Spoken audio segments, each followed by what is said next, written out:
me out by my name.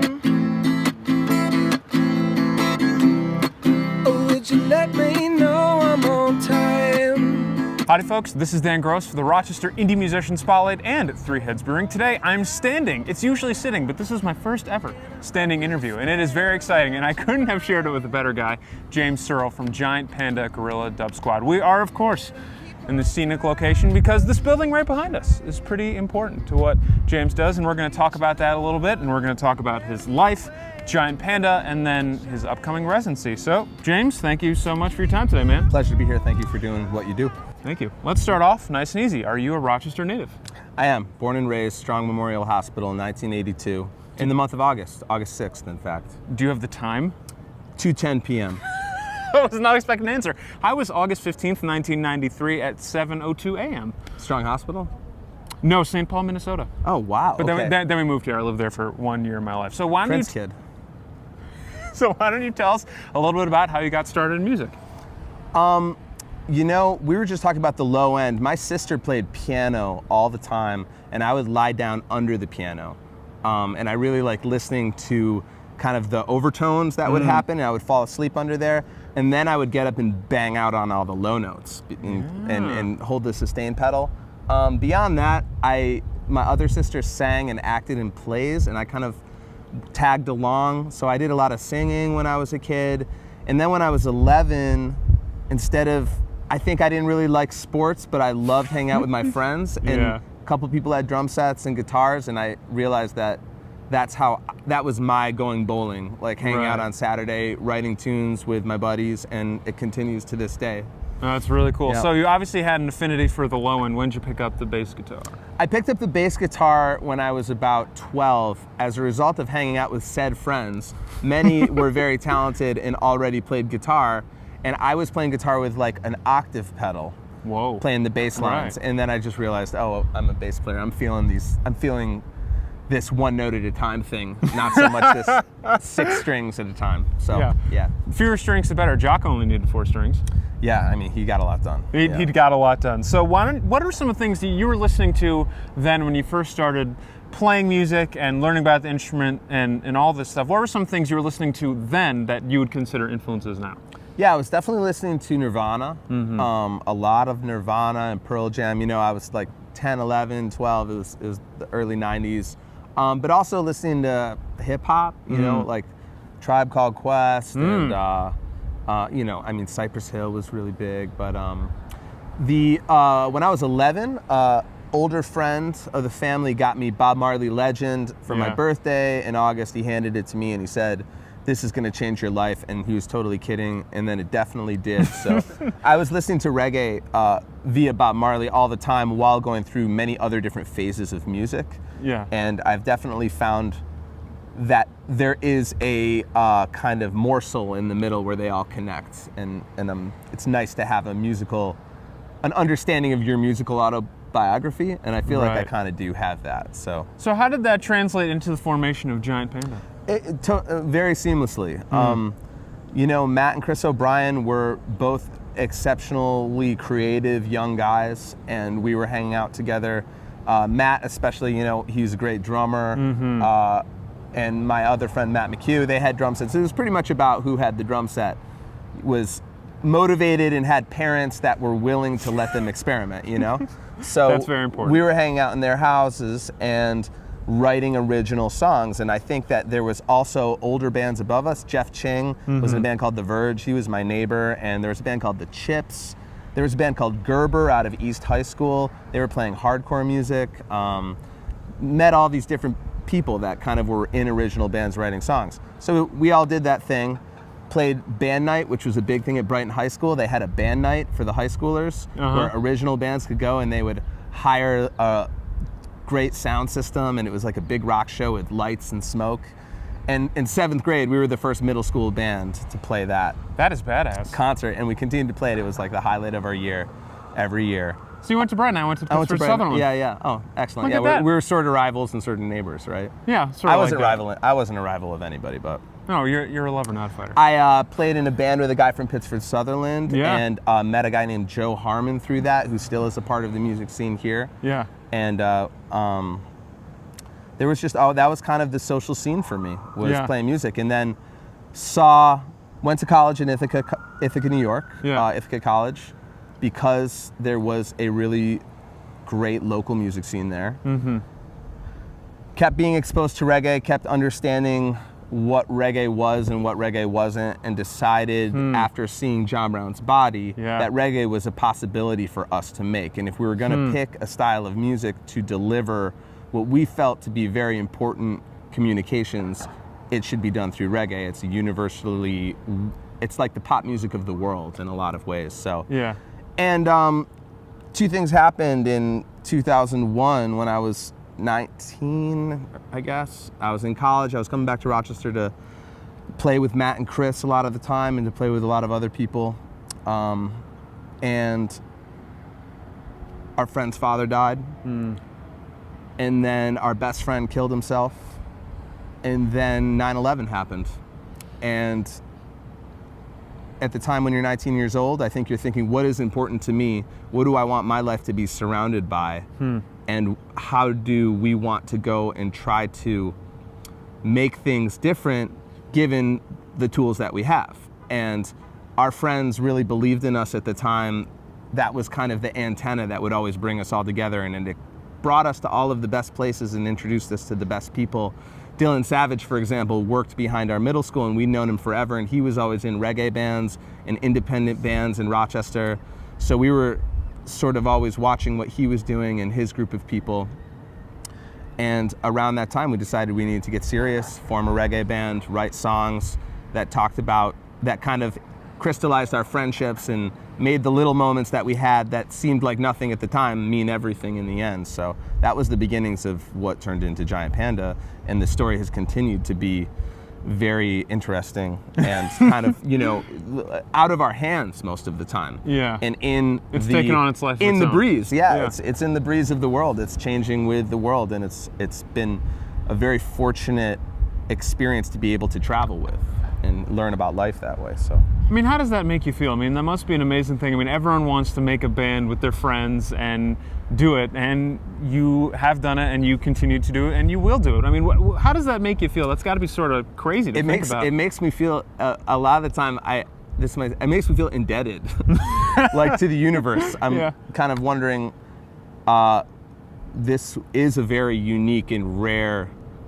time to even be able to have that experience. So very grateful. I mean, profoundly grateful, and feeling like I hope that it matters as much to anybody else that's been a part of it as it does to me. That, whether they've heard the music and it's affected them, or whether people played in the band or, sat in. It's just, it's an important part of kind of the middle space of birth to death for me. Yeah, that's a pretty big space to fill, and I know it's touched a lot of other people, and that's why Giant Panda is still around. Let's move on to your residency. We want to talk about this. You can hear all of this personified in musical form. He's doing 4 concerts in the month of August, and also exciting news, sometime later in the month, the Giant Panda Ale, which I'm rocking right now.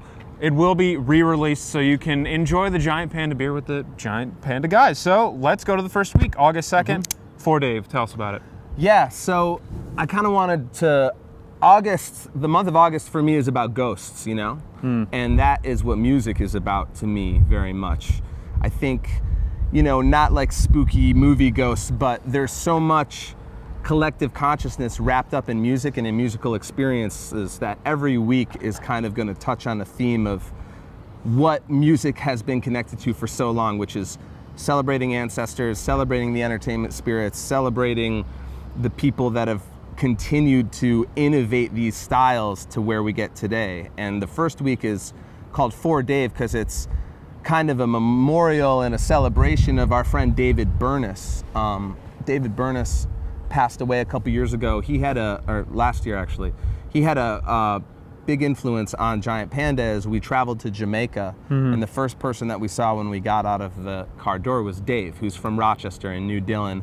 He took us in, took care of us, asked us if we wanted to go get some food, and we did.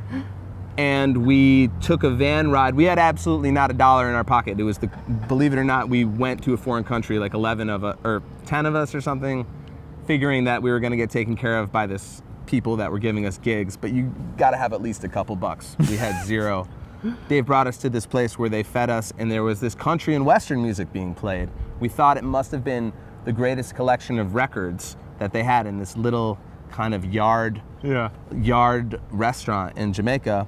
We walked in the door, and it was this guy, Jamaican cowboy, playing songs with Dave. It was Dave's gig. He didn't even tell us. He was bringing us to his gig, and we're eating chicken and watching this Jamaican cowboy who was one of the most powerful singers and whistlers and guitar players playing these old reggae songs and old country songs in this mento style. And mento is the style that predates reggae. So because of that style, Giant Panda went on to record an album called Country. And that was kind of our, where we see that this folk music of reggae and this folk music of country really meets in the middle of a song of songwriters.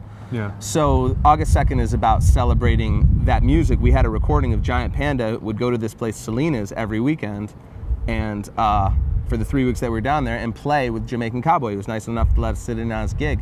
We have one of them recorded. I've listened to it since 2007 all the time, and it seemed proper to celebrate Dave by sharing those songs with people for really the first time, at least, that I've been a part of. So, beautiful story. Let's move on to week number 2, August 9th, Ghost Party. Ghost Party is the complete opposite approach. Ghost Party is a seance of sorts that is done sonically with Matt Battle on the drums and Kurt Johnson on the guitar. We met Dude, are you looking to literally blow Three Heads up? My God, that's going to be amazing. It'll blow in, is the wild part. It's not going to blow out, but it's going to blow in. And we met in a Pro Jam. Yeah.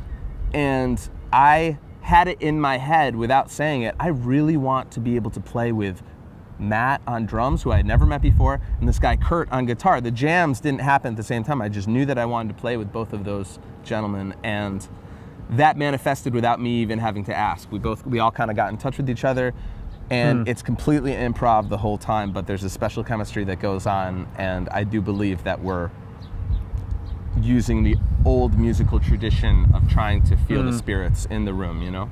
That's very cool. Moving on to the next week, August 16th. This is our album tribute show. Yeah, so everybody was doing album tribute shows, which I've always wanted to do, and I'm very much a original musician, just in the sense that I've never had an easy time learning another person's song to where I feel it's worth me performing it. I write tunes and play kind of the style that I play. But one album I've always loved and just never stopped listening to since I was a kid was Nirvana Unplugged. And this, because of the theme of ghosts in August, I think not only does that music live inside of me and influence me, but there's covers on that album that influence them. And it's kind of a nice, just constant recycling of these songs and these vibes. So I have some really great musicians doing that with me.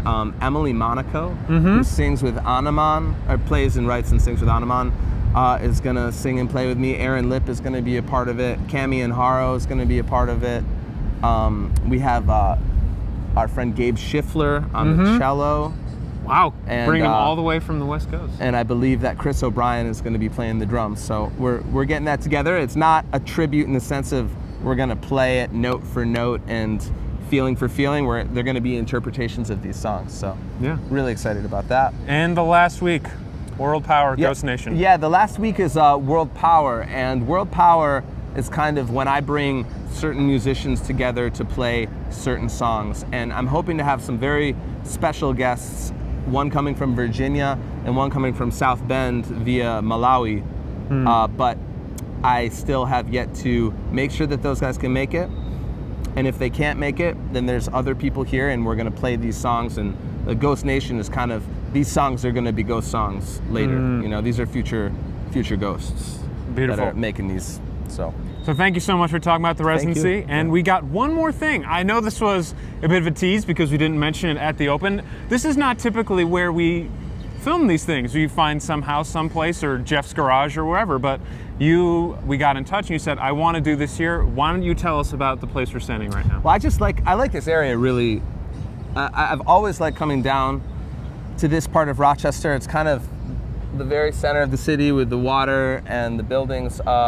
Giant Panda, we all used to live over on State Street in an apartment together, and a lot of music happened there. And I would come down here, and I still come down here, and I like to play guitar. And I really like looking at this building. It's just got a really, it's a very strange looking geometric building to me, and I would sit and look at it, and when I thought I was totally out of songs, I would look at it and a new song would come. And those two songs that I played earlier were both written right around here, and there's actually a third song. And whenever I drive into Rochester, I don't get to live here. I live in South Bend, Indiana now, but I'm back here all the time. Whenever I drive in, I always see this building. And I learned a little bit about the history of it. It used to be really wealthy playboy of sorts living there, having all sorts of parties. He was a bachelor into his late 70s. And so I'm the name of it right now is escaping me. It's Andrew's, I can't remember the name. We'll put it in the lower third. Yeah. And they've built this building over it, which, you know, has all sorts of balconies jutting out. And I used to deliver pizzas there. And there's in between there, there's two buildings, that building right there and that building. And in between are walkways and balconies. And from inside of there is really the best view of Rochester that you can find. Nice job, Jeff. Yeah. Going and seeing the sunset, like I would just be kind of, so a lot of those songs represent Rochester to me in that Rochester is kind of a dark and gritty town. And it's minor, it's melancholy, it's raining and it's cold, and I've experienced a lot of that, but then in the morsels of all that, there's so much beauty and just true, genuine depth of emotion and love that I've experienced, and some of the songs that I've written that are inspired by Rochester, and music that I hear that's from Rochester that brings me back here has all of those elements in a song. Beautiful. Yeah. Well, James, thank you so much for your time. You. Really thank appreciate you. it. Thanks for doing what you do. Yeah, this is great. I'm Dan Gross, James Searl, and you can watch James and a bunch of amazing musicians perform every Thursday in the month of August at Three Heads Brewing. Another reminder, re-release of Giant Panda Guerilla Dub Squad Ale. We hope to see you out there. Thank you. Thanks, brother.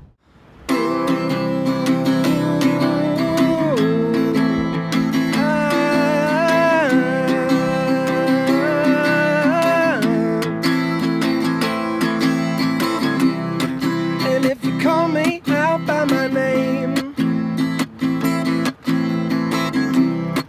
Or would you let me know I'm on time? 'Cause I'm holding out all the same, and I understand that you're mine.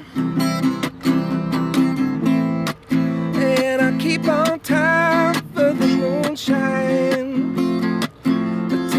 You barely away for the moonshine, to keep you on time for the moonshine. I'm barely waiting on this one, and if you call me out by my name,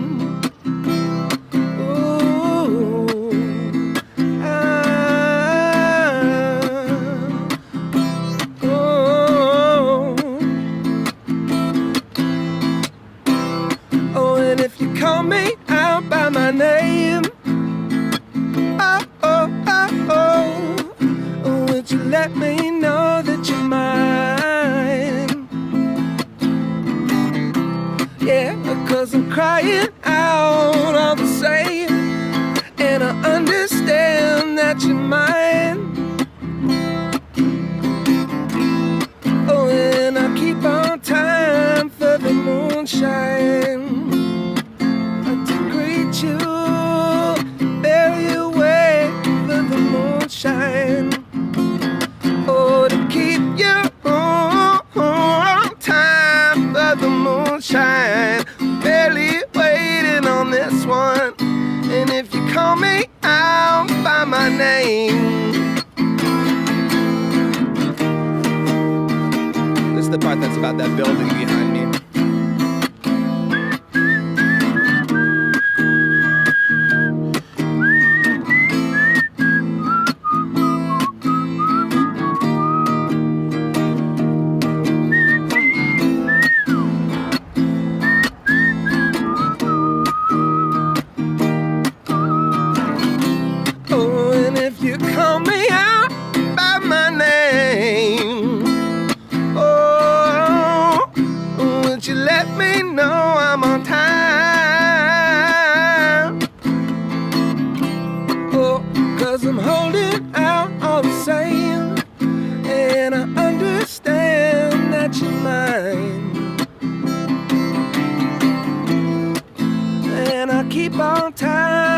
the moonshine. To greet you, barely away for the moonshine.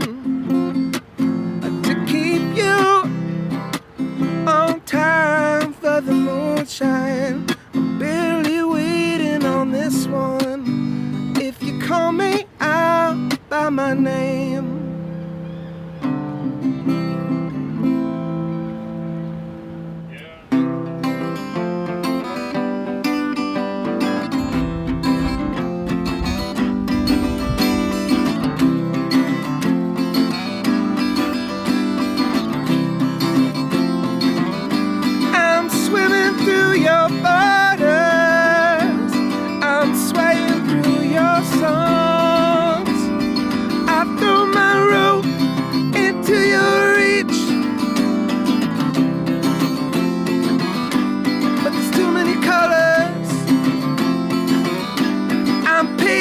With my time, I'm waiting for the sun to shine, come down on me.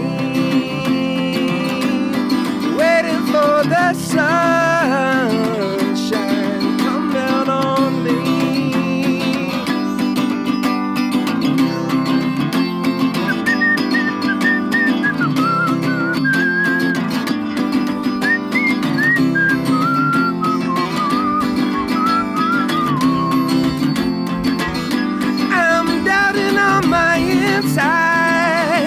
My soul in your advice. My mission was to wake you up, but there's too many colors. I'm working on my